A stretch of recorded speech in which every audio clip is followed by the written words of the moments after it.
ओ ऐका की, हा बोला की. मी लोन घ्यायला आलो. लोन? लोन देत नाही मी. अरे बाबा, मी लोन घ्यायला आलो नाही, तुला दिलेलं लोन वापस घ्यायला आलो. हा ती का?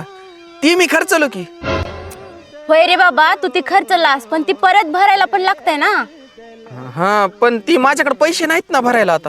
हे बघ, तुझा तो पर्सनल प्रॉब्लेम आहे. पैसे तर तुला भरायला लागणारच आहेत, नाहीतर तुझं सिबिल खराब होणार. मग सिबिल खराब झाल्यावर काय होते?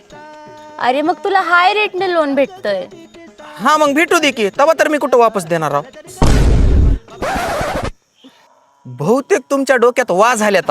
इथे रोडला एक मेडिकल आहे, वाटलंच तर मी तुम्हाला पैसे देतो, तुम्ही तिथून ती वा मारायचं औषध घ्या. अरे बाबा, इथं मी माझे वा मारायला नाही, आमचे पैसे घ्यायला आलो. पैसे तर नाहीत की माझ्याकडे. अरे मग आमच्या कंपनीला पैसे कोण देतंय? देव देईल की. अरे बाबा, देव कशाला देतंय? देव कशाला देते म्हणजे? देव सगळ्याला देते, मला बी देते, तुला बी देते, तुमच्या कंपनीला बी देते. जातो मी.